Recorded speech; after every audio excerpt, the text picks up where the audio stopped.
याद है कुछ सालों पहले जब एक रात 8 बजे अचानक से वक्त बदल गए, जज्बात बदल गए। कितने टाइम तक हमें एटीएम के बाहर लंबी लंबी कतारों में खड़ा होना पड़ा, नोट्स बदलने के लिए बैंक्स के चक्कर लगाने पड़े क्योंकि 500 और 1000 के नोट्स बंद हो गए थे। अब उस समय की परेशानी को आप और मैं बहुत अच्छे से जानते हैं और जाहिर है कि तब से हम हर तरीका आजमाते हैं कि उस सिचुएशन में वापस ना जाना पड़े। मगर अगर उस समय हम ब्लॉकचेन टेक्नोलॉजी यूज कर रहे होते तो शायद उतना नुकसान नहीं सहना पड़ता।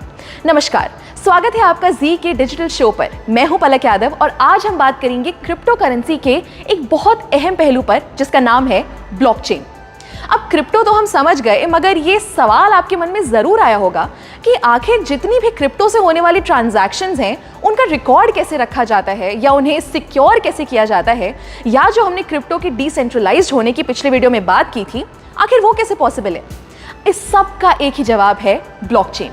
ब्लॉकचेन एक बड़ा सा बटा हुआ डेटाबेस है जो हजारों लाखों कंप्यूटर्स पे शेयर्ड होता है और ये सारे कंप्यूटर्स आपस में कनेक्टेड होते हैं। आसान भाषा में कहें तो जैसे एक दुकानदार अपने पास एक रजिस्टर बना के रखता है ना कि कितना राशन आया, कितना बिका, ठीक वैसे ही ब्लॉकचेन एक डिजिटल रजिस्टर की तरह होता है। अब वैसे तो ब्लॉकचेन का कई सेक्टर्स में इस्तेमाल हो सकता है, मगर ये हाल ही में सबसे ज्यादा पॉपुलर हुआ क्रिप्टो करेंसी से होने वाली ट्रांजैक्शंस के लिए। वैसे तो ब्लॉकचेन एक एक्सपेरिमेंट के तौर पर 1991 में आया था, मगर इसका इस्तेमाल शुरू हुआ 2009 में जब बिटकॉइन आया। जी हाँ, कुछ सुना सुना लगा। सातोशी नाकामोटो ने जब 2009 में बिटकॉइन शुरू किया, तब ही बिटकॉइन के आसपास उन्होंने ब्लॉकचेन का कॉन्सेप्ट यूज किया। चलिए इसको जरा ऐसे समझते हैं।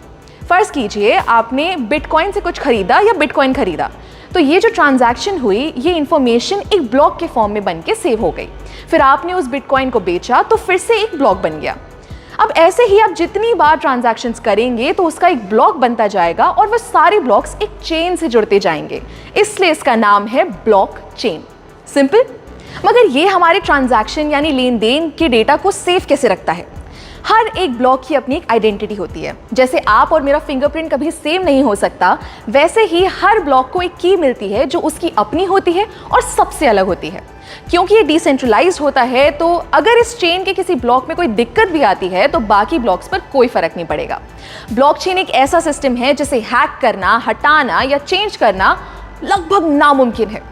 दोस्तों, मानो या ना मानो, ब्लॉकचेन का फ्यूचर बहुत बड़ा है और इसका इस्तेमाल लगभग हर जगह शुरू होने का टाइम दूर नहीं है, क्योंकि इसके बहुत से फायदे हैं। जैसे नंबर 1, क्योंकि डिस्ट्रीब्यूटेड है और इसमें स्टोर्ड जानकारी किसी लाइब्रेरी या सरकारी दफ्तर की तरह एक जगह नहीं रखी जाती।